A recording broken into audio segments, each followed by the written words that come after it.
like the virtual floor. This is good. So welcome. My name is Mark Hansen. I'm your moderator for today for this panel entitled Data Quality Challenges for Census 2020, How Will We Know and What Can We Do? As most of you know, the decennial census is an enormous undertaking, a decade in the making, involving more than 500,000 people, all to count everyone once, only once, and in the right place. It's a time-intensive, labor-intensive process, complicated this year by first a pandemic and then the wildfires in the West, and these are just two of the difficulties facing the Bureau for Census 2020. Census workers are now visiting homes of people who have yet to fill out their forms. As of late August, that was about 35% of households. So far, census workers have brought the number down to 15%, if I'm right. Because of COVID-19, the Bureau asked Congress to push back the December 31st deadline for reporting state population counts to the president, giving them to the end of October to keep counting. But the Trump administration decided in July, or at the end of July, to end counting a month earlier, at the end of September instead, and also forced the Bureau to deliver its state counts by December 31st. This move has many concerned about the ultimate accuracy of the census and prompted a federal lawsuit in California filed by a coalition led by the National Urban League. So much rides on census numbers, as you know, apportionment of the House of Representatives, hundreds of billions of dollars in federal funds per year through programs like Medicare and other social services. The census counts are even written into state laws. Cities in Montana, for example, need populations over 4,000 to be assigned a municipal court. So to talk about the problems facing the 2020 census and what we can expect from the data, we have three panelists with extensive experience with the decennial census, its processes, and the data that are produced. First will be John Thompson, who served as the 24th director of the Census Bureau from 2013 to 2017, transforming the Bureau into a forward-looking 21st century statistical agency. He's currently a Distinguished Institute Fellow at the University of Virginia. Dee Cohn will be next. She's a senior writer and editor at Pew Research Center, who writes about demographics in the United States, especially the census. Cohn was a Washington Post reporter for 21 years, mainly writing about demographics, and was the newspaper's lead reporter for the 2000 census. And then Joe Hotz is a distinguished professor of economics at Duke University, specializing in applied econometrics, labor economics. I don't know why I have a problem with that. Economic demography and the economics of family. Recently, he served as co-chair for a National Academy of Sciences workshop on the 2020 Census Data Products, called 2020 Census Data Products, Data Needs and Privacy Considerations. So each panelist is gonna have 10 minutes, and then we'll open things up for questions. We'll start with John. Thank you. I'm delighted to be here. Good afternoon, everyone. I'm going to talk about data quality challenges that will arise during the operations of the 2020 census. So can we have the first slide? Thank you. So very, very quickly, how do you do a census? This is condensing it down to a really short list. You prepare an address list. You have self-response, internet, mail, or telephone. Field data collection, I'll talk about that later. Post data collection processing, I'll talk about that. And importantly, the census is accompanied by an integrated communications and partnership program. Next, please. So talking about field data collection, it has a number of components. One is called non-response follow-up, or NRFU. And this is a collection of information from addresses that do not self-respond. There's quality checks, there's the enumeration of vacant or non-existent housing units, enumeration of homeless and other persons living in temporary locations, enumeration of remote Alaska, American Indian reservations and Native Alaskan villages. For my talk, I'm going to focus on NRFU, but recognizing that all data collection is critical for an accurate count. Next slide, please. Let's talk about post-data collection processing. That, as it says, is conducted after the field data collection stops. I'm going to talk about post-data collection processing up through the release of apportionment data. There's more processing after that, but I don't have time to get into it. But what happens here is a number of things that are very important. Deduplication of multiple responses for the same person or household. Dealing with non-response. This could be count imputation, whole person imputation, item imputation. I'm going to talk about that in more detail later. Identifying potential fraudulent responses, which is a bigger deal this census because they are allowing individuals to respond or households to respond without a census ID. Resolving conflicting information, and importantly, independent subject matter expert reviews to detect and resolve coding errors. And also, finally, producing the apportionment counts. Next, please. There are a lot of challenges that confront any census in any decade. But for this discussion, I'm going to focus on two: the COVID-19 pandemic and the recently truncated schedule. We have the next slide. Well, before I do that, I really want to give a little bit of good news here. So right now, the self-response rate is over 66%. It was over 63% at the start of the non-response follow-up. The Census Bureau had planned for 62.5% as of the start of non-response follow-up. So this is a good thing. There is one little caution which remains to be examined, and that is they are encouraging self-responses at this point in time. They've done some mailings and they're encouraging people to respond. There could be a chance to get some duplicate enumerations due to households that have moved since Census Day, which was April 1, 2020. We have the next slide. Okay, so I think Mark did a good job talking about the schedule. Initially, a non-response follow-up was scheduled to run from May 15th to July 31st. When the COVID pandemic hit, the Census Bureau, in a very good move, I thought, looked at the situation and rescheduled it to start from August 11th, 2020 to October 30th, 2020. However, on August 3rd, the schedule was truncated to August 9th to September 30th. The post-data collection processing for the apportionment data was initially scheduled to run from August 1st through December 31st, which is 5 months. Under the COVID-19 plan, it was scheduled to run from November 1st, 2020 to March 31st, 2020, which is actually 6 months. On August 3rd, in the truncated plan, it was shortened to 3 months from October 1st to December 31st. There's not a lot of discussion publicly available about what's going on during this time period, but the Bureau has stated that it has cut 21 days of expert review and computer error remediation from the process in order to fit into that schedule. Next. So some quality issues for the non-response follow-up.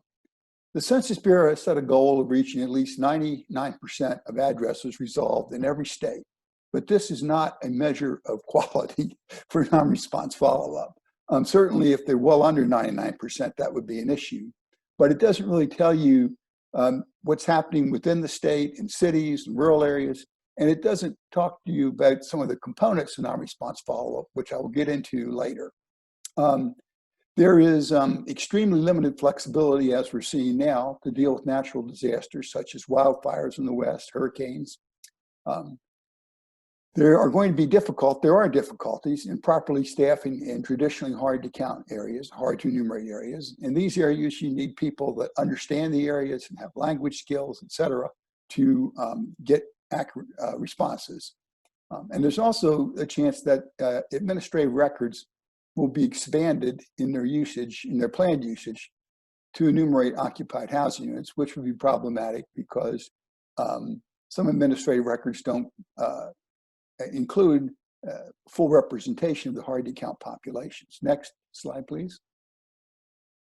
So Here's some other quality issues that could come up in non-response follow-up. You could see an increase in proxy enumerations of occupied housing units.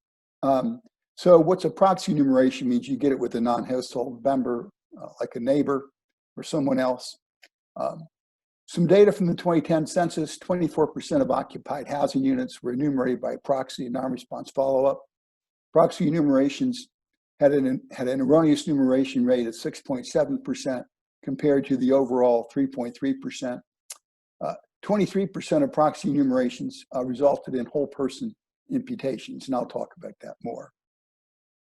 There could be more unresolved addresses after non-response follow-up. These are addresses for which the Census Bureau can't get any information. In 2010, there was only 0.5% of the non-response follow-up addresses were unresolved. You can also get pop count only addresses where the only thing the Census Bureau enumerators can get is the number of persons living at a house. For this, it was about 1.5% in the 2010 census. Hopefully we wouldn't see larger numbers than that, but if we did, it would really affect the quality of the operation. But this is the kind of information you really need to know to understand how well non-response follow-up is going, and you need to have these data at small geographic levels like census tracts. Next slide, please. So post-data collection processing issues with the truncated schedule. So one, they could have to resolve a larger than expected level of duplicate enumerations.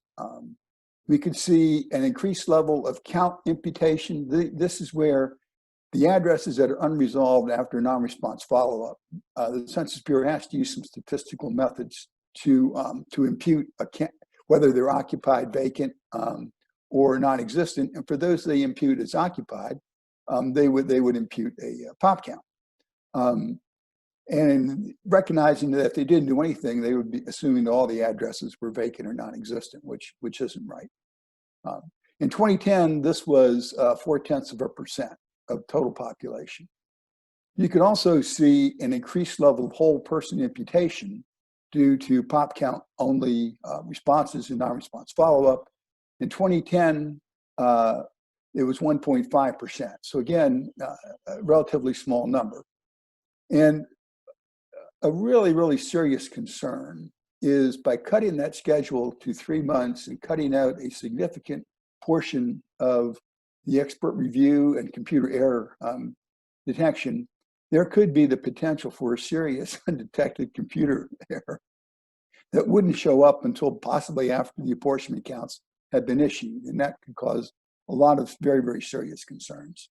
Next, please. So in conclusion, I think I should be over my time by now. The impacts of the COVID-19 pandemic and the truncated schedule that I discussed briefly above are probably going to result in two significant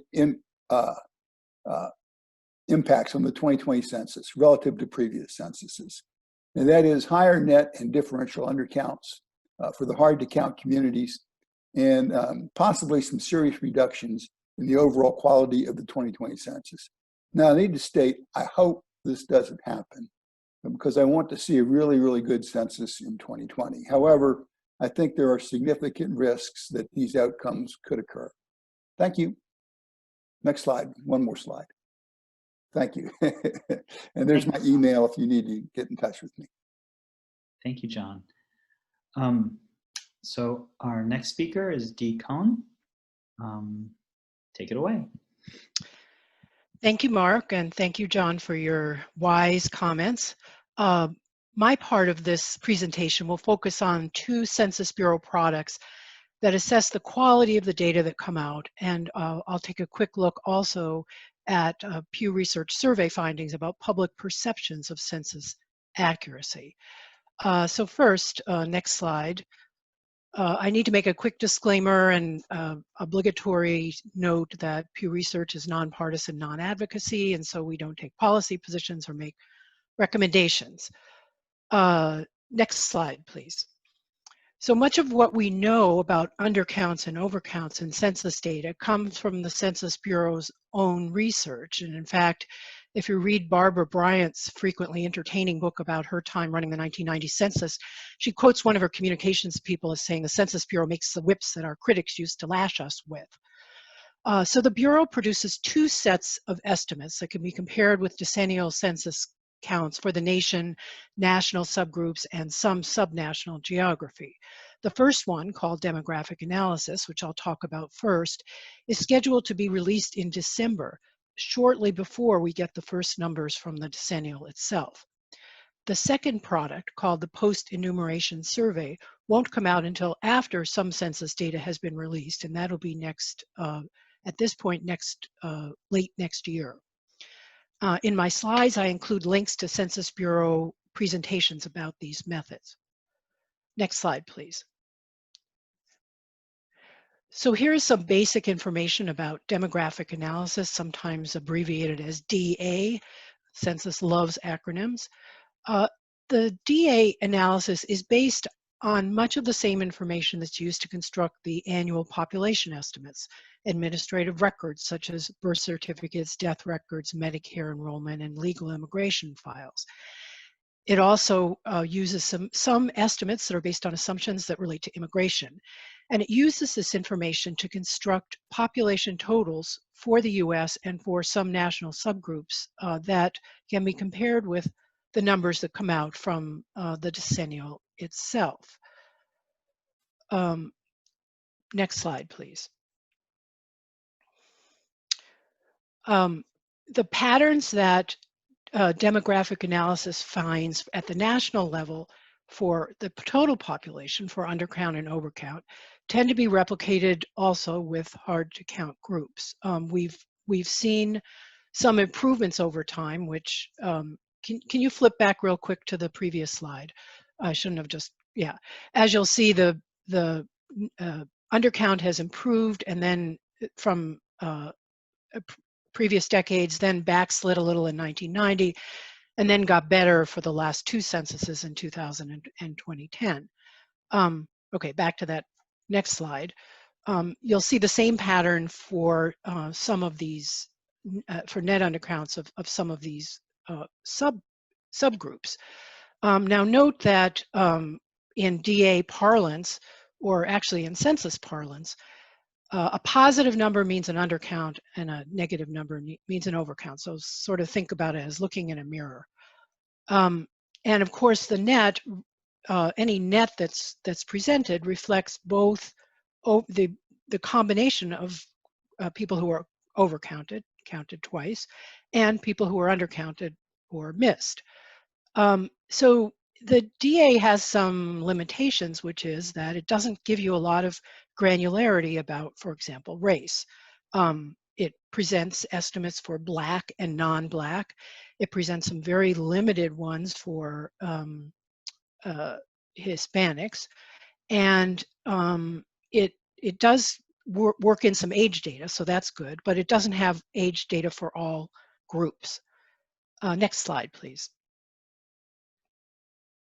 So here's what's planned in terms of releases for the 2020 demographic analysis. And as you can see, there's some broad sex by age cohorts for Black and non-Black populations, but it then gets somewhat more limited when you begin to look at other racial or ethnic categories. Some of these estimates are experimental, especially for these young children who are a very an undercounted group of concern to the Census Bureau. And as I mentioned, these will be released in shortly before the census numbers. That seems to be what they're still planning on this year, which they also did in 2010. Next slide. So the post-enumeration survey is essentially an independent sample survey conducted by a staff that's separate, completely separate from the staff conducting the decennial, even down to, I believe, constructing a separate address list to draw the sample from. Next slide.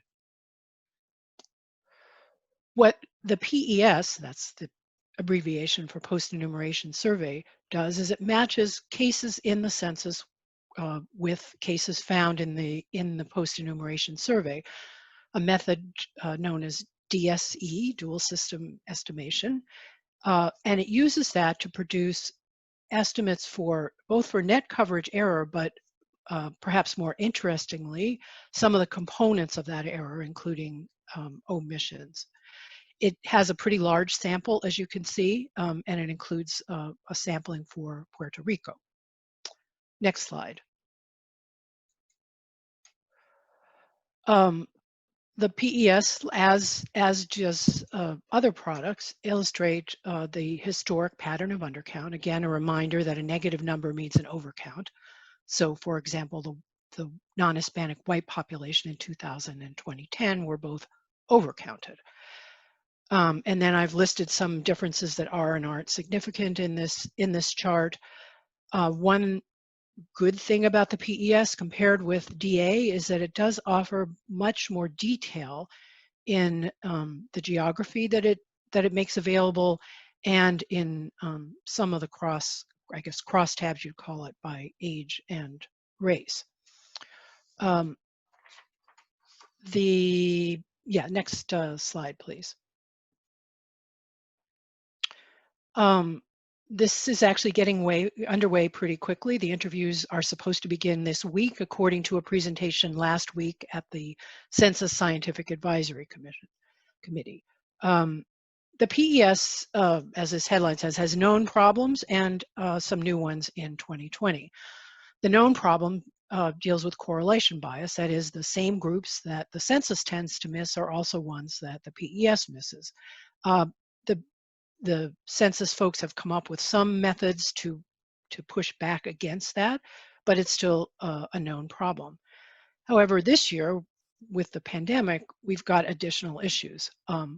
One is, of course, given all the people who are moving around, will the Bureau be able to achieve an accurate recollection from those people about who was living where on April 1, Census Day?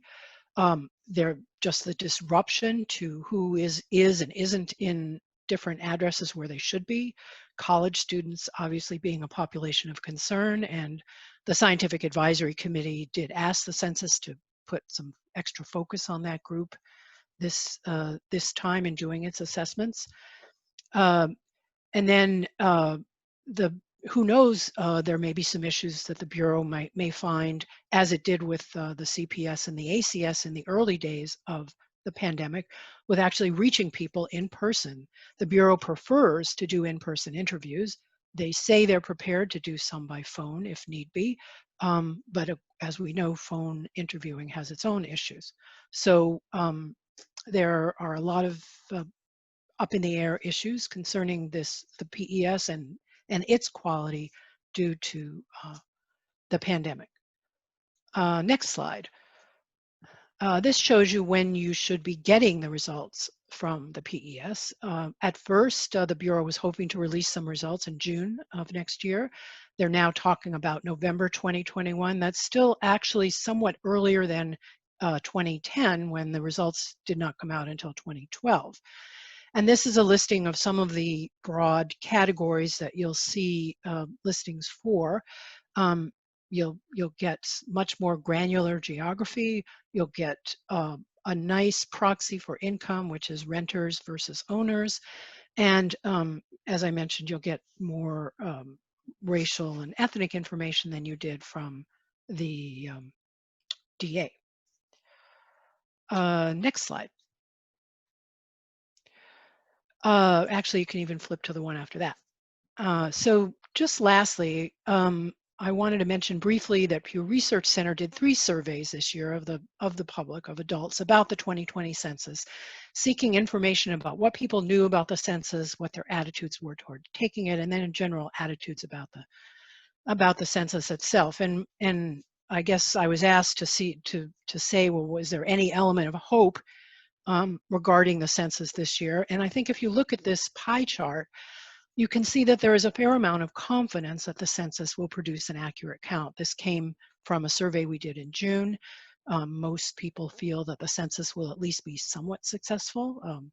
A larger share feel it will be somewhat successful than very successful in producing an accurate population count, but I think we can take all the hope we need from this finding.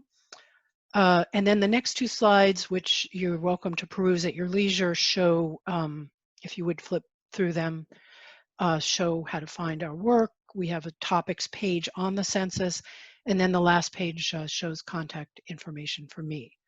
Thank you. Thank you very much. Our last speaker is Joe Hotz, who I think is covering differential privacy. You're muted.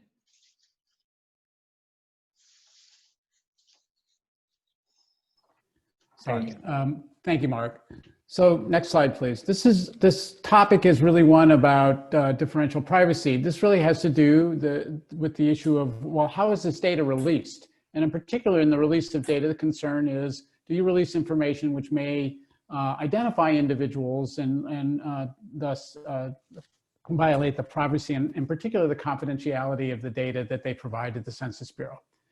This is an issue that's gone on for a long time in the Census Bureau. It was especially important in the early part of the 20th century with respect to business information collected by the Census Bureau, but increasingly concerns are about the population and the data collected in the census. And that's become all the more difficult and challenging in the context of a growing set of databases available online and from commercial databases, and more powerful algorithms and methods in which to exploit that data to match up and identify individuals using that information.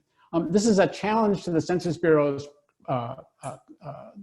Title 13, its pledge to protect the confidentiality of information that it collects through all its surveys, not just the 2020 census, but in particular there.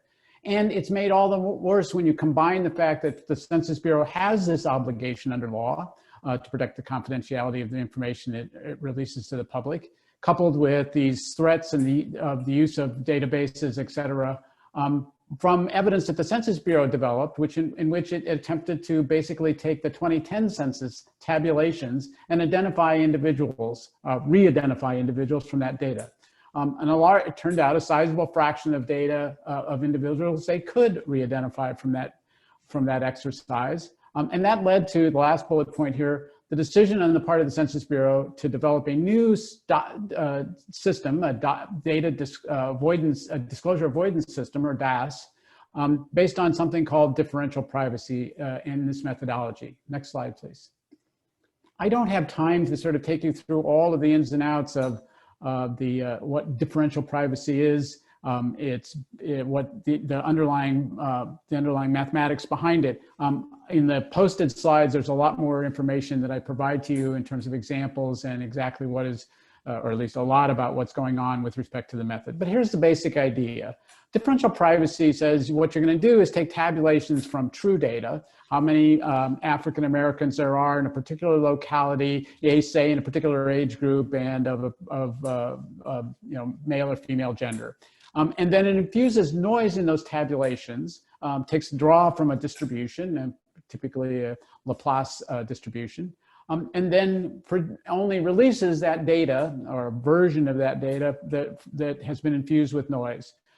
The process that actually goes behind this, right, is to develop based on theoretical algorithms, theoretical results largely based in, developed in computer science and applied mathematics, can characterize how that noise gets infused in a way which provides a probabilistic bound on the disclosure risk for individuals from different query sets. Queries are just simply here tabulations of particular outcomes, such as I referred to before, the number of African Americans in a certain age range in a particular locality. So it's a controlled process, and relative to existing systems for protecting privacy of data, the claim is under this kind of the DP approach, you can be told exactly how the algorithm was used, but what you're not told is the draw from a random number generator that is used to infuse noise. That's the simple version of this story. There's a more detailed discussion in the slides. Next Next slide, please. This has turned out to be, for reasons I don't have time enough to go into completely, a very controversial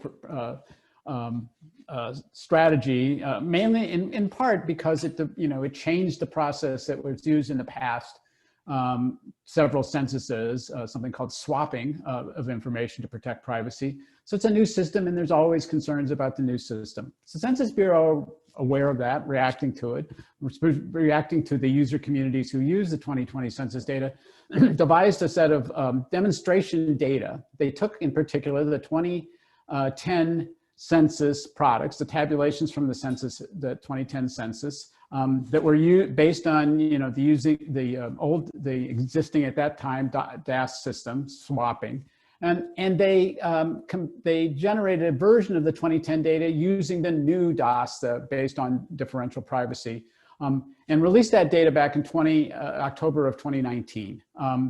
And in particular, they released several other data versions of this along the way, which I'm going to talk about on the next slide. They also did a similar exercise taking the 1940 census data. Now, the questions in the census data in 1940 were different. The geographic units for the data were different back then. But there you have the benefit of literally knowing, because of the privacy protections only lapse after 70 years. So you can go get the 1940 data and know exactly who somebody was in the data and exactly the form of that data. So they did a similar exercise in comparing a DP version of the 1940 census with the actual 1940 census data and tabulations. There's been a variety of different groups, from individuals to different organizations that use these demonstration products to evaluate different, quote, use cases, uses of the data. These uses of census data are, the use of the census data products out of the 2020 census, which are basically tabulations of counts, are not the most frequently used data sources from the census by academic researchers. Much of this use base is from governmental and NGO uses from, and Mark alluded to some of these, where counts are made of cities, obviously for the purposes of population, but also for the allocation of some funding, both from federal funding sources, but also from state sources. One of the groups that was involved that Mark alluded to in introducing me is that the Committee on National Statistics of the National Academy of Sciences was engaged in one of those efforts and sponsored one of those efforts. And some of what I'm going to tell you about is a report on that particular exercise. Next slide, please. So here's some findings on what's happened from the evaluation of the original October 2019 data and at least two subsequent ones. There's been a release as of September 9th, which brings out another version of the data, and I'll say a little more about that in just a second.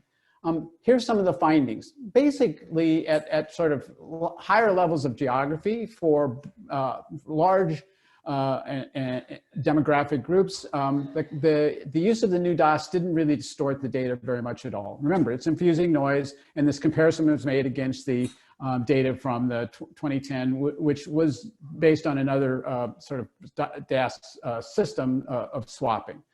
But where the concerns were several. First of all, small geographic rural areas, one can think of, what's called off-spine geography, namely cities and places that are not part of the geographic system that the Census Bureau uses to classify territories, again, oftentimes in rural contexts. But there are also things like school districts, right? Because the school district may span a bunch of so-called census tracts and blocks, especially blocks, and where these are important geographic units for the purposes of administering schools and forecasting what school populations will be, and certain demographic groups. The basic message here in this set of findings is where there is sparsity in a particular cell that's being tabulated, number of African Americans in a certain geographic area in a certain age group.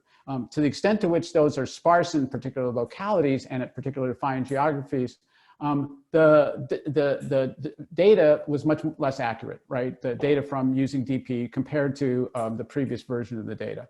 And in some cases, the initial evidence indicated that detailed data at the block level, the finest geography level used in the census, was simply just not usable. It was so far from, by comparison to the other data set. And the third piece, as I indicated, in these places, these off-spine geography, there were significant problems. And the last one, for certain demographic groups, in particular American Indians and Native Alaskans, or the AIAN group, the counts were not initially accounted for in the strategy of differential privacy, and the accuracy issues for those counts were severely adversely affected by the use of DP. Census Bureau has worked on this part of the algorithm, trying to improve these counts, and we've had some success in improving them across these demonstration products that they've used, including some preliminary evidence from the September 9th release as to the accuracy of the data. In addition, right, the post-processing, though, the additional issue was the post-processing that's not really formally a part of the DP algorithm, but is an important issue.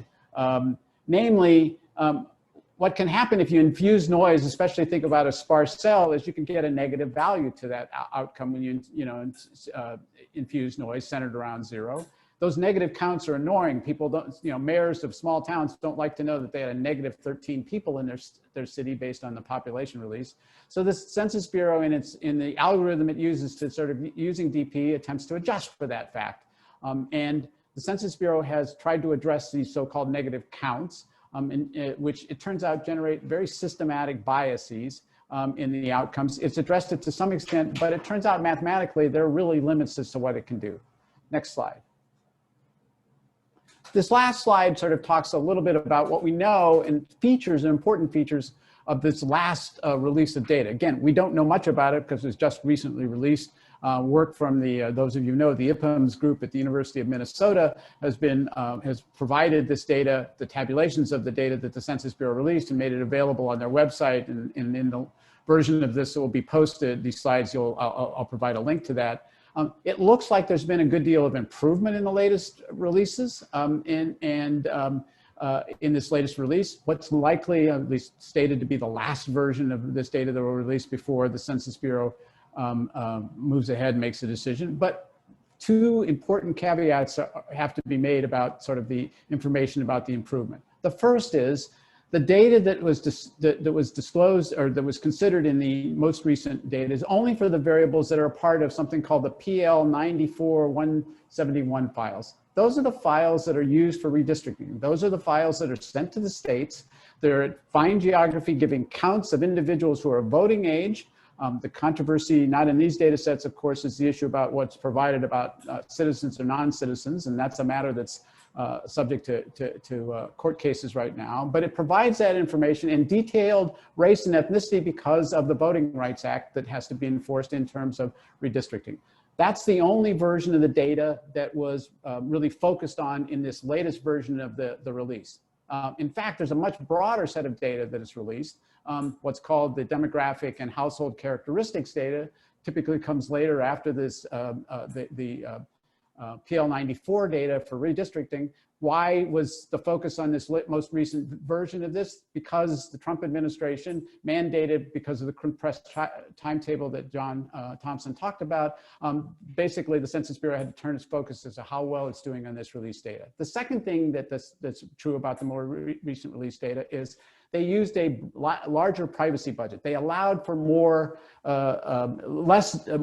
much tighter noise to be infused in the data. That creates a potential greater risk for disclosure from the data, but they did this in an attempt to get this data out and do the assessment. So how well they're doing on this latest outcome is uncertain at this point. We'll know more in the next couple of weeks as this data gets analyzed. Last point. How is this going to go forward? Well, right now, the Census Bureau is committed to getting, of the timetable, as John indicated, they're committed to getting the PL, the redistricting data, along with the counts for purposes of apportionment. The apportionment is by the end of the year. These PL data are committed to be released on April 1st, 2021. That's the point that that's the data that will be used for redistricting within state of congressional seats, and a lot of local governments, state governments, et cetera, will do this. The rest of the data, so-called demographic and housing characteristics file, will be released at a later date. It's currently scheduled, I think, for the middle of 2021.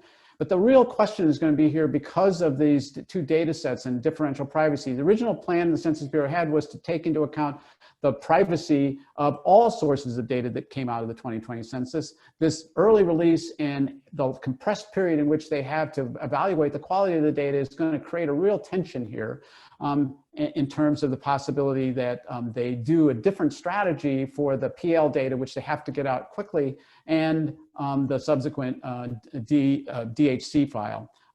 When they're going to be released, again, that's an open question. The pressure is going to be immense to get the PL on schedule, and as of right now, that will be April 1st, 2021. How much time they take to release the other data is going to be a bigger issue, and that delaying that data has the potential not only to have different values and counts than in the PL data once it's released, but also to be able to do more checking of the data and improve the quality of the data that's released. Thank you. Thank you very much. We have a few questions, and I have a couple questions I'll follow up with. First, for John, there have been a lot of sort of media reports about sort of people in big cities moving out to suburbs or moving out to the country. Is that going to have an impact on proxy enumeration of those areas? It could, yes. Proxies, come if the Bureau has to rush their operations, then they're going to start taking proxies a lot earlier than they would in previous censuses. So it all gets to be a matter of time. And that's why it's so important to understand what they're doing if they're in their attempt to get to 99%. I mean, how much of that is proxies, how much of it is pop count only. So that what you mentioned certainly could, but there are other factors that could also affect proxies.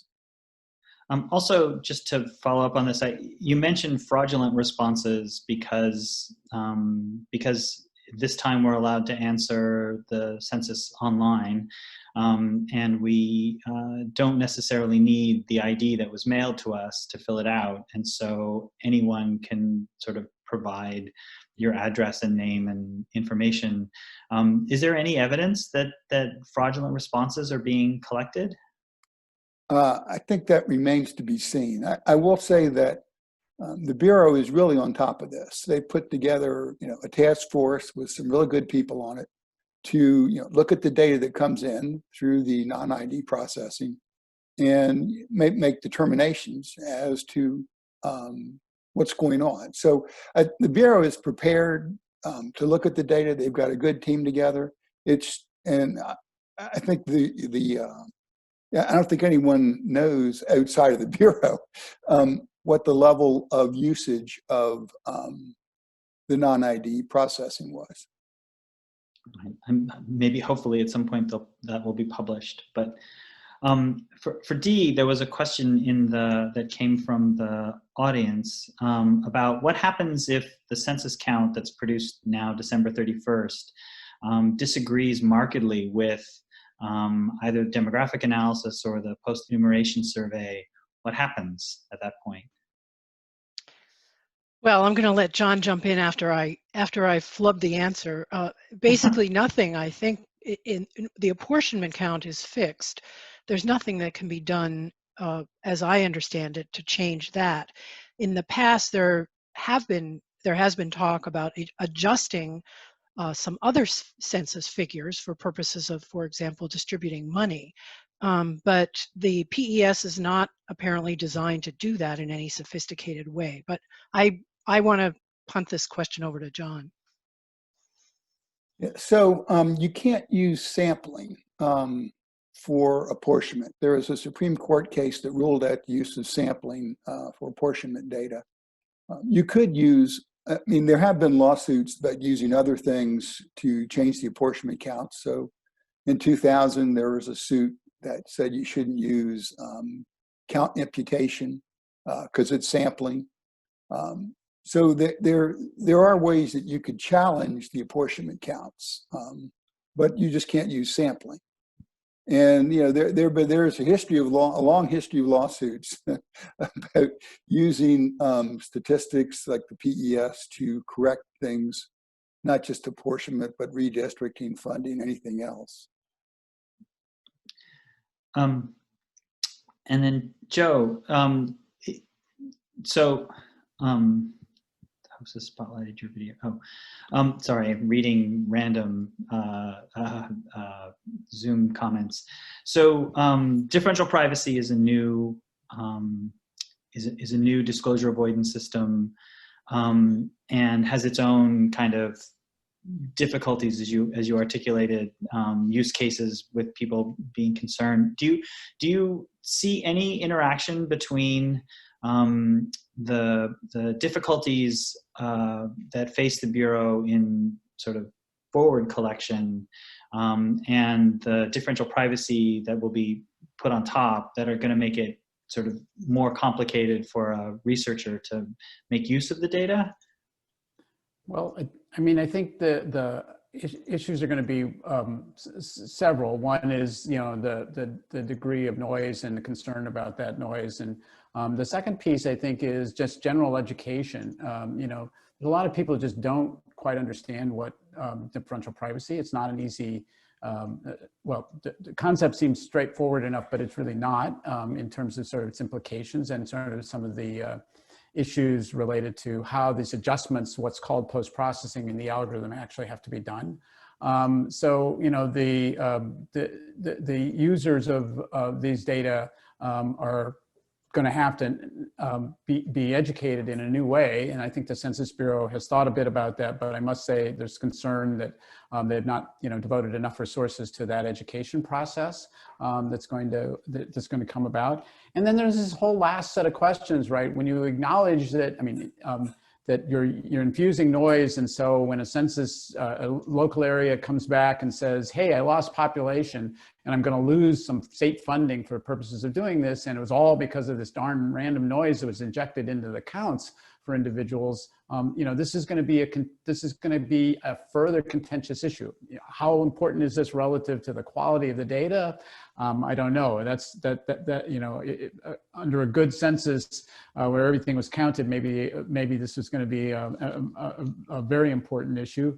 But I do think it's going to be a source of concern that will play out for the next, quite frankly, for the next several years and maybe the decade in terms of assessing, how the quality of the data. There's a lot of work being done right now, somewhat by a group that I co-chair for the Committee on National Statistics, trying to develop, better metrics of the quality of the data, and better ways of assessing, variability and uncertainty in the data by some pretty good statisticians to try to provide people with better senses of the accuracy of the data. We have, I guess, time for one last question. This is coming from Maggie Levenstein. So I guess this is to anyone on the panel. How do you think the controversy over asking about citizenship is affecting data gathering? What information do we need to determine whether immigrants are severely undercounted when they may not want to answer the PES either?